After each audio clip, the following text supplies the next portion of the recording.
Então vamos para Gênesis capítulo 3. E eu vou apenas deixar uma rápida reflexão.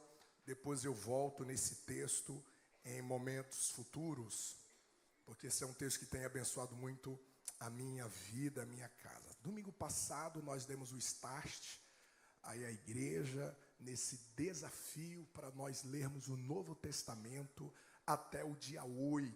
Você talvez está ouvindo esse desafio apenas hoje, né? De hoje ao dia 8 de dezembro. Por que dia 8? Porque é o dia da Bíblia e nós queremos mobilizar uma cultura de paixão pelas Escrituras. Então, domingo passado nós demos esse start, são 260 capítulos. Aqueles que começaram domingo passado até o dia 8, 7 capítulos por dia, até o dia 8 nós teremos lido todo o Novo Testamento. Talvez você está ouvindo hoje pela primeira vez e você deseja participar desse desafio de autoedificação. Então, até o dia 8 nós temos 28 dias. Se você deseja terminar o Novo Testamento até o dia 8, você deverá ler 10 capítulos diários. 10 capítulos diários. Se você diz, pastor, isso é muito para mim, eu não dou conta, mas eu quero terminar até o dia 31. Até o dia 31 de dezembro, eu quero terminar, dará 51 dias. Se você ler 5 capítulos por dia, você consegue chegar dia 31 de dezembro e concluir a leitura do Novo Testamento. Eu convido a você a se juntar a nós. Eu vou começar a ler, mas se eu não terminar, não tem nenhum problema. Começa a ler o Novo Testamento na semana, a partir do dia 1º de dezembro. Naquela semana nós teremos várias programações te encorajando, dinâmicas sobre as Escrituras. E eu já adianto para você comprar um Novo Testamento ou uma Bíblia. Se você tiver mais de uma Bíblia, separe uma Bíblia, porque na semana, o dia da Bíblia, nós vamos encorajar a igreja a doar pelo menos uma Bíblia a alguém no seu círculo de amizade ou não. Nós temos outras dinâmicas que nós estaremos compartilhando com vocês aí à medida que nós chegarmos próximo ao dia 8 de dezembro. E nós queremos muito que você suba de nível no seu relacionamento com as Escrituras, porque os mundos foram criados pelo poder da palavra. E ainda hoje, tudo que Deus faz é a partir da sua palavra. Vocês estão comigo? Amém? Amém. Amanhã, dia 11, aos empreendedores, nós teremos um grande evento lá no Garcia para você, empreendedor. Deveria fazer uma inscrição, mas você consegue chegar e fazer lá na hora. Será um grande momento para você, empreendedor. Seja bem-vindo a se juntar a nós. E sábado que vem, nós teremos o Novembro Azul, né, um dia muito importante de ministração para homens. Vocês estão convidados, homens, a estar com a gente. Sábado que vem estaremos recebendo o pastor Gunnar, que é um excelente psicólogo, que tem ministrado para homens com muita maestria, e você poderá ser abençoado por este evento, sábado que vem, próximo, Novembro Azul, um evento apenas para homens. Gênesis capítulo 3, é uma palavra que eu vou deixar para você ir mastigando para casa. Versículo 20 diz: E chamou Adão o nome de sua mulher Eva, porquanto era mãe de todos os viventes. E fez o Senhor Deus Adão e a sua mulher túnicas de peles e os vestiu. Então disse o Senhor Deus: Eis que o homem é como um de nós, sabendo bem o mal. Ora, para que não estenda a sua mão e tome também da árvore da vida e coma e viva eternamente, o Senhor Deus, pois, o lançou fora do jardim do Éden, para lavrar a terra de que fora tomado. E havendo lançado fora o homem, pôs querubins ao oriente do jardim do Éden, e uma espada inflamada que andava no redor, para guardar o caminho da árvore da vida. E conheceu Adão a Eva, sua mulher, e ela concebeu e deu à luz a Caim, e disse: Alcancei do Senhor um homem. E deu à luz mais a seu irmão Abel, e Abel foi pastor de ovelhas, e Caim foi lavrador da terra. Senhor Jesus, torna cativos o nosso entendimento a esta palavra. Todas as resistências internas sejam quebradas e rendemos-nos aquilo que o Senhor tem para nós nessa manhã. Você pode dizer amém? Você pode dizer para quem está ao seu lado: você não foi escolhido para fracassar. Nenhum de nós aqui nessa manhã fomos escolhidos por Deus para fracassar. Deus não nos escolheu, Deus não nos chamou para que nós vivêssemos uma vida de fracassos contínuos, cíclicos. Deus não chamou para que você fracassasse na sua pessoalidade, que você fracassasse na sua vida matrimonial, na sua vida familiar, na sua vida de mãe, na sua vida de pai, na sua vida de empreendedor, seja você um colaborador, funcionário, seja você um empreendedor, um patrão. Nenhum de nós, nenhum aspecto da nossa vida, fomos escolhidos por Deus para que fracassássemos. No entanto, quando nós olhamos à nossa volta, percebemos que muitas pessoas têm fracassado, algumas delas de maneira irreversível. Existem pessoas que têm amargado fracassos pessoais, familiares, fracassos na sua história, fracassos nos seus planos, de maneira muito terrível, desastrosas. No entanto, eu quero pensar com você, por que muitas pessoas fracassam e permanecem no fracasso? Eu acredito que entre várias respostas que nós poderíamos dar a essa pergunta, eu penso que o próximo passo após o fracasso, ele é determinante. A sua próxima decisão após a queda, após um pecado cometido, a decisão pós-fracasso, pós-deslize, ele é fundamental se este fracasso será uma sentença definitiva para a sua vida, ou se tornará apenas uma experiência que te fez crescer, que te amadureceu, que te deslocou para um novo nível. Eu preciso te fazer uma pergunta. O que você faz após o seu fracasso? Mas eu quero estender um pouco mais, e essa deve ser a reflexão para nós irmos para casa hoje. O que você faz quando as pessoas fracassam à sua volta? Quando o seu filho fracassa, quando a sua esposa fracassa, quando o seu marido fracassa, quando amigos fracassam ao seu redor, qual é a sua decisão em direção a eles? Por muito tempo, estudando as Escrituras, sempre com um viés teológico, eu pensei que a história de Adão foi uma história macabra. Existe um viés teológico que chega a defender a não salvação de Adão. E por muito tempo eu cheguei até acreditar nesse viés que Adão, ele não foi salvo. E é claro que esse pensamento é baseado em toda queda que sucedeu na criação, protagonizado por Adão. É verdade que o Novo Testamento, por exemplo, quando vai responsabilizar a queda, não menciona o nome de Eva, não se direciona à mulher. Quando a Bíblia vai responsabilizar a queda, sempre é o nome de Adão. Nós acreditamos, e aqueles que já fizeram o curso e aqueles que deverão fazer, aprenderão sobre isso, que você tem duas interpretações sobre a queda do homem. A primeira é que Eva, quando conversou com a serpente, ela estava sozinha. E a outra interpretação é que quando ela conversava com a serpente, Adão estava ao lado dela. Particularmente, esta é a visão em que nós defendemos, que Adão estava ao lado dessa mulher. Então o seu pecado foi de omissão, o seu pecado foi de silêncio, foi de covardia.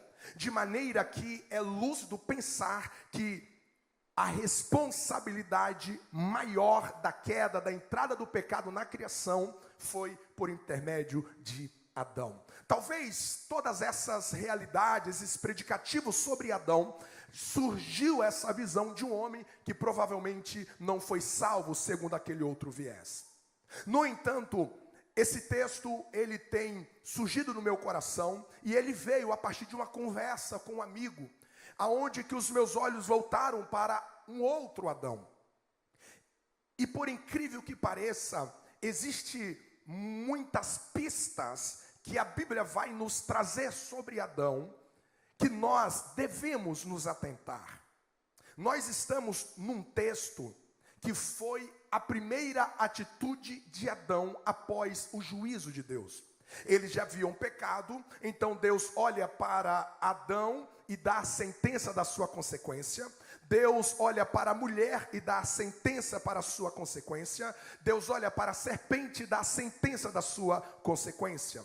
E agora, a primeira coisa que Adão vai fazer após ouvir a sentença, a consequência de todo esse pecado, é a primeira vez que ele vai falar, é a primeira vez em que ele vai tomar uma atitude. E o texto diz que após ele ouvir este juízo, ele olha para a sua mulher, que até então não tinha um nome próprio, porque o nome Adão era um nome tanto para o indivíduo homem como para a mulher.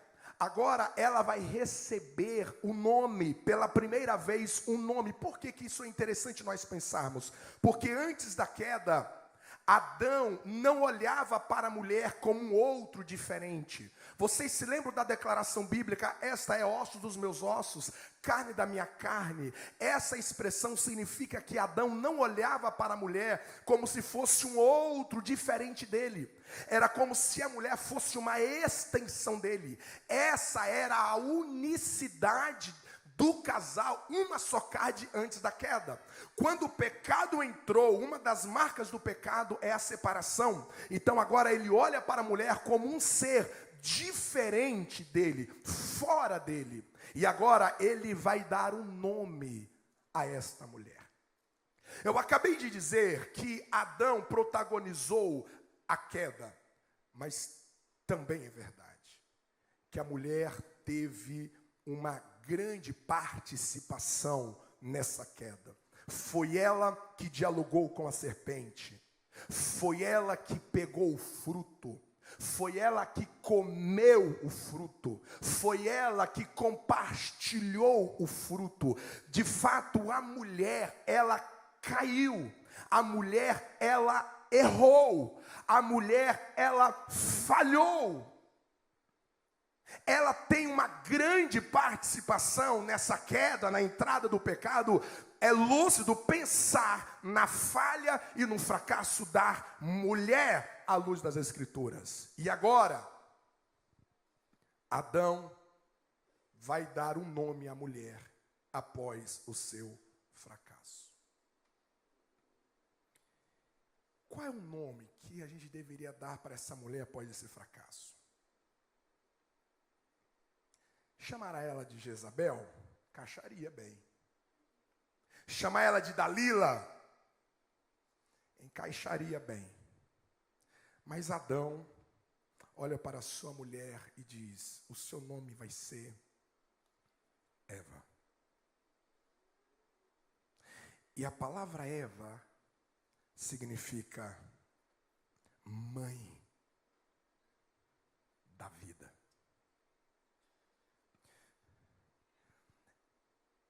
Ela estava saindo do maior fracasso dela. Ela estava saindo do ambiente da queda. E o homem, ao olhar para ela, poderia nomeá-la com adjetivo mais impositivo, negativo, pessimista. Ele poderia chamá-la do nome maldito, mas ele decide nomeá-la de mãe da vida. E então, eu vou fazer mais pergunta do que afirmar. Quando o seu familiar fracassa, qual é o nome que você o chama? Quando o seu cônjuge falha, fracassa, como que você o chama? Você deve lembrar que nome na Bíblia é caracterizar destino. Nome na Bíblia é você dar uma sentença sobre o futuro de alguém. Nome é você perpetuar uma qualidade na vida de alguém. O que Adão está fazendo é fixar. O que Adão está fazendo é estabelecer um nome que todas as vezes em que esse nome ser mencionado, ela será lembrada não pelo fracasso que ela cometeu, mas ela será lembrada de uma virtude e de uma qualidade que foi sobre ela sentenciada. Quando seus filhos falham, qual é o nome que você o chama? Como que você nomeia a sua casa? Apesar dos fracassos, apesar dos erros. Quando o seu colega de trabalho falha, quando o seu patrão falha, como o seu colaborador falha, quando os seus líderes falham, qual é o nome que você o chama? Como que você o caracteriza? Como que você o qualifica? Mais determinante do que os fracassos que acontecem é o que você faz pós-fracasso. Se após um fracasso você insistir em nomear, em fixar uma sentença de fracasso sobre fracasso, não há chance de redenção. Não há chance de cura. Muitas esposas choram, amargam, têm feridas abertas, porque os seus maridos a nomearam com adjetivos insanos,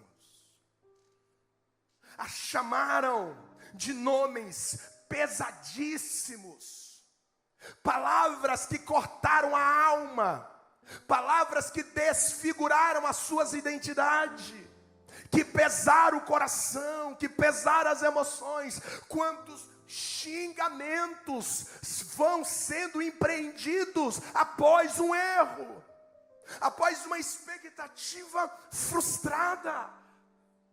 E muitas vezes esse nome que esse marido, na sua insanidade, na sua ira, na sua cólera, na sua fraqueza lançou, é como se fosse uma tatuagem na identidade dessa mulher, pesando-a, colocando ela para baixo, removendo o crédito do seu ser.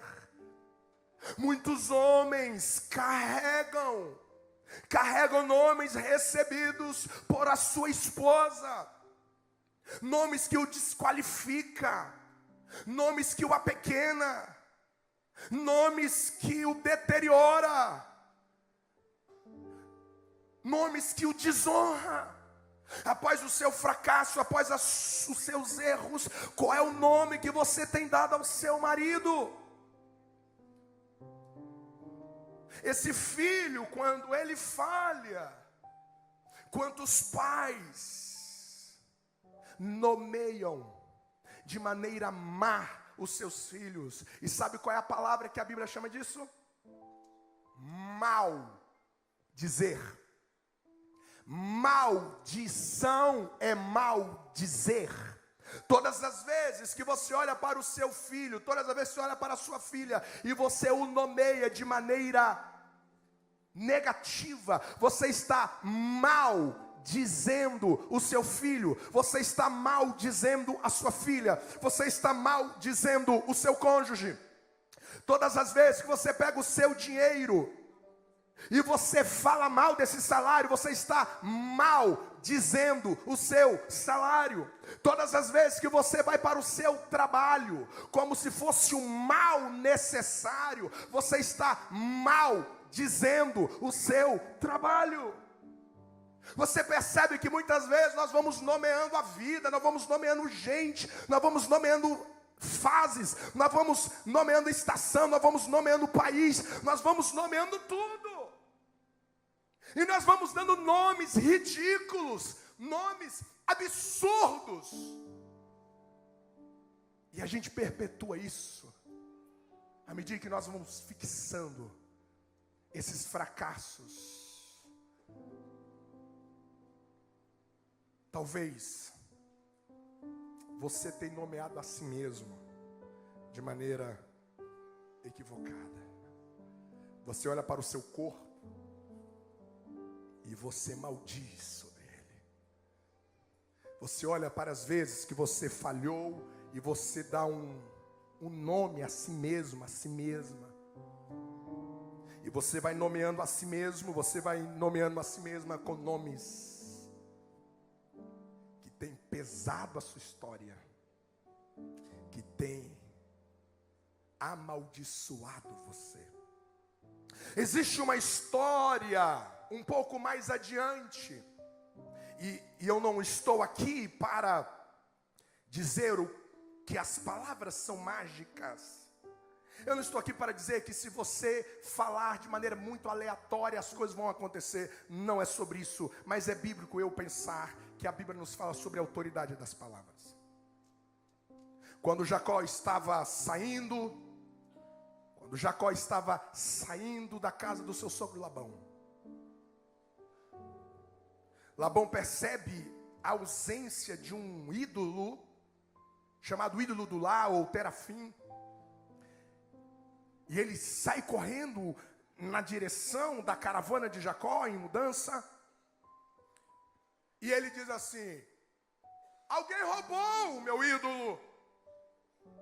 E então Jacó libera uma palavra. Ele diz: digno de morte seja aquele que estiver com o ídolo, que tiver subtraído, roubado este ídolo. O que ele não sabia, que era Raquel que estava com esse ídolo.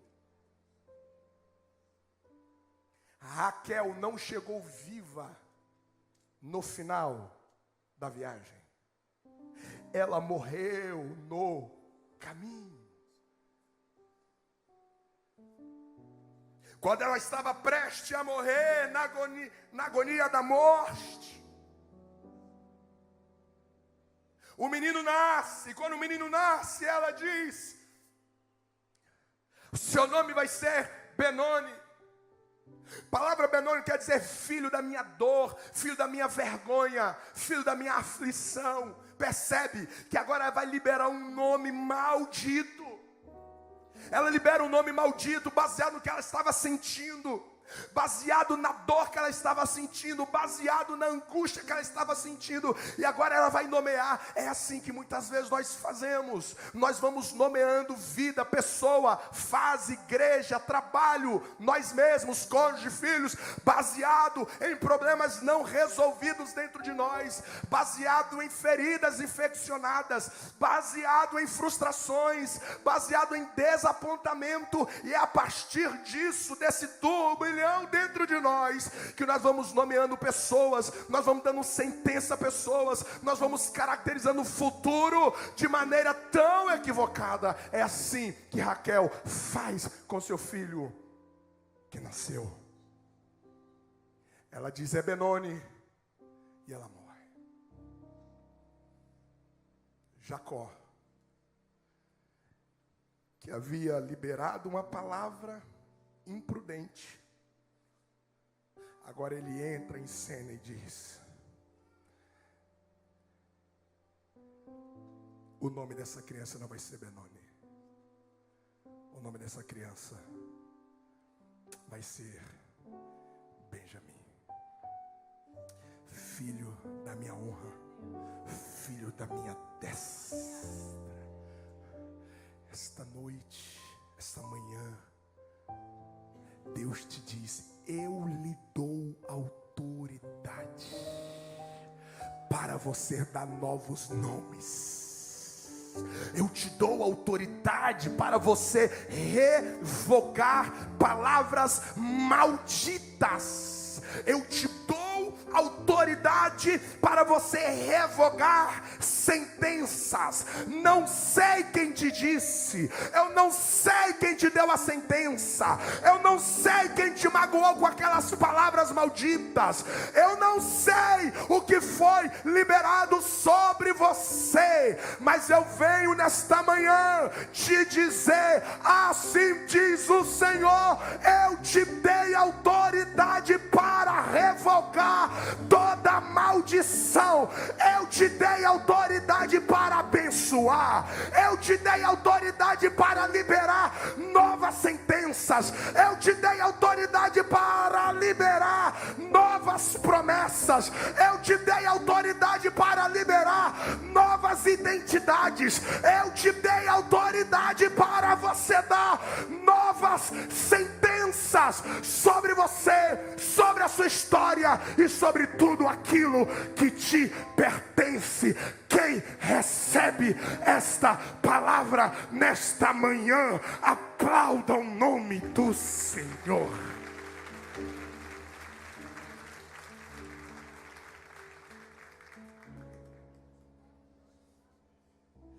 Eu termino dizendo: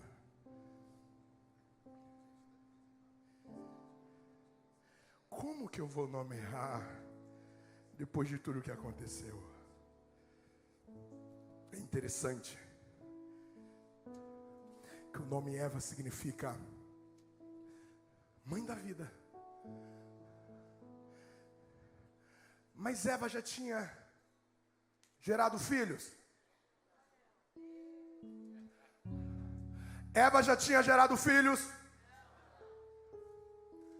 Mas da onde que Adão tirou essa ideia de mãe? Sendo que ela ainda não tinha gerado. E aqui está a chave para todos nós. Não dê nomes a partir do que você está vendo. Não dê nomes a partir do que você está sentindo aqui agora. Adão havia ouvido do Criador: sejam férteis, multiplicai-vos e enchei a terra. Deus havia liberado que eles gerariam filhos. Ainda ela não tinha gerado, mas o nome que ele vai dar é baseado naquilo que Deus havia liberado sobre eles. Quando você for liberar nomes, não libere nomes a partir do que você está vendo ou sentindo, mas a partir do que Deus já disse. Blacolende no mungarasara kelemiri de colevas. Está problemático, mas nomeie o que Deus disse que ele vai ser. Alacalamorazanze de covaçá. Está no vermelho, mas Deus liberou uma palavra que haverá tempos prósperos. Então libere o nome a partir da promessa que você carrega sobre ti e sobre a sua história. Quem recebe esta palavra, fica de pé comigo em nome de Jesus.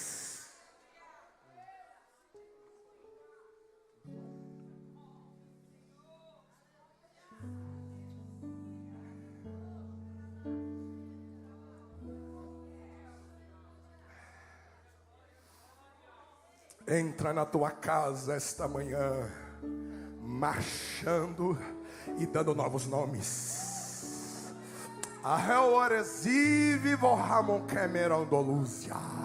Abraça o teu filho e libere novos nomes. Entra naquele ambiente de trabalho e nomeia novos nomes. Pega os teus diagnósticos e dá novos nomes. Olha no espelho, abre a sua alma e diz: alma minha, emoções minha, sentimentos meu, eu te dou novos nomes neste dia. Eu vou lhe chamar por novos nomes.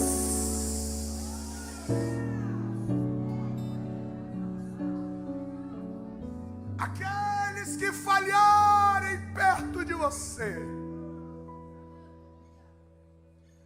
Mas pastor, o senhor não conhece a minha história. Eu estou falando de um Judas. Eu estou falando de um Judas que me traiu, que me vendeu. Estou falando de um Judas. Estou falando de um Judas que deu lugar ao diabo. Estou falando de um Judas.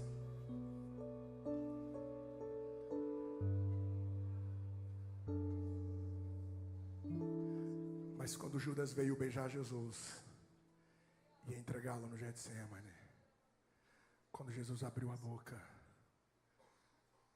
ele diz: amigo. Jesus o nomeou de amigo.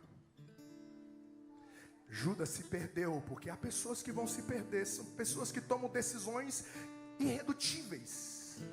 Mas o último nome que ele ouviu sobre ele foi uma referência de amigo. Que ninguém perto de você ouça maldições, independente do que eles fizeram e praticaram. Libere o nome de fé. É o testemunho que eles terão que Deus não desistiu deles. É o testemunho da graça de Deus. Graça para dar nomes após os fracassos. Senhor Jesus, obrigado nessa manhã.